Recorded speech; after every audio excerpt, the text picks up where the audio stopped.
이재명 민주당 대표가 오늘 국회에서 열린 반도체 특별법 토론회에서 쟁점 사안이었던 주 52시간 근무 예외 조항을 사실상 허용하겠다는 입장을 밝혔습니다. 야당의 반대로 국회에서 잠자고 있던 반도체 특별법 논의가 다시 급물살을 타고 있습니다. 세종 스튜디오 연결합니다. 전민정 기자. 네, 이재명 대표가 오늘 사실상 주 52시간 근무 예외를 허용하겠다는 취지의 발언을 한 거죠?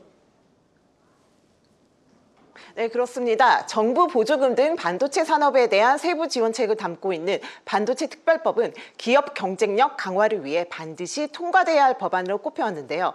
그동안 야당이 반도체 연구개발 인력들이 주 52시간 넘게 일할 수 있도록 근로기준법상 예외를 두는 이른바 화이트칼라 이그젬션 조항을 절대 수용할 수 없다는 입장을 고수하면서 반도체 특별법은 장기간 국회 문턱을 넘지 못했습니다. 반도체 산업에만 근로시간 예외를 적용할 경우 다른 직종과의 형평성 논란이 불거질 수 있다는 게 야당의 주장이었는데요. 하지만 이재명 민주당 대표가 지난달 신년 기자간담회에서 반도체 특별법과 관련해 실용적으로 판단하겠다고 밝히며 기류가 변했습니다. 오늘 토론회에서는 이보다 더 전향적인 입장을 내놨는데요.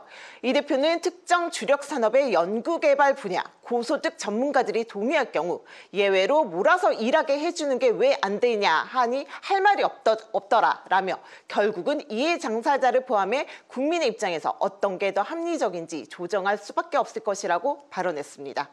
해석해보자면 일정 연봉 이상 고소득자 등에 한해 주 52시간 적용 대상에서 제외할 수 있다는 건데요. 이와 함께 이 대표는 근로시간 총량을 유지하고 몇 년간 한시적으로 허용한 후 필요할 경우 연장할 수 있다는 전제 조건도 함께 내걸었습니다. 네, 민주당 내 기류가 주 52시간 예외 적용 반대에서 수정 보완으로 바뀌고 있는 건 분명해 보이는데 문제는 이 노동계의 반발을 넘을 수 있느냐입니다. 현재 어떤 상황입니까? 오늘 토론회에서도 노동계와 경영계 양측의 입장차는 좁혀지지 않았는데요. 경영계에선 제품 개발과 검증에 최소 6개월, 길게는 1년의 집중 근로가 필요한 반도체 산업 특성상 경직된 근로시간이 기업 경쟁력에 걸림돌로 작용할 수 있다고 우려했는데요. 특히 AI 시대 미국 빅테크 등 고객사의 요구를 맞추려면 시차를 고려한 유연한 근로시간이 필수적이라고 강조했습니다. 반면 노동계는 장시간 노동 증가와 산업재해 위험을 이유로 반대 입장을 분명히 했습니다. 양대 노총도 오늘 긴급 기자회견을 열고 이 대표를 향해 반도체 특별법 논의 중단을 강하게 요구했습니다. 이에 이 대표는 논의가 길어질 경우 주 52시간 제외 조항을 뺀 반도체 특별법을 일단 통과시키고 추가 논의를 이어가는 방안도 검토하겠다는 절충안을 내놓게 됐습니다. 어쨌든 민주당이 전향적인 태도를 보이면서 이 반도체 특별법 처리에는 속도가 붙지 않겠습니까? 맞습니다. 이재명 대표 등 민주당 지도부는 이날 들은 노동계와 경영계 양측의 입장을 토대로 빠른 시일 내에 반도체 특별법과 관련한 입장을 정리한다는 방침인데요. 우원식 국회의장도 오늘 임시국회 개회식에서 반도체 특별법 등 미래 먹거리 산업 지원 법안 협상을 신속하게 마무리 지어야 한다며 조속한 법안 처리의 당위성에 힘을 실었습니다. 출범 이후 한 달여간 공전했던 여야정 협의체도 이르면 이번 주 실무협의가 다시 시작되는데요. 이 자리에서 반도체 특별법도 논의 테이블에 오를 가능성이 점쳐집니다.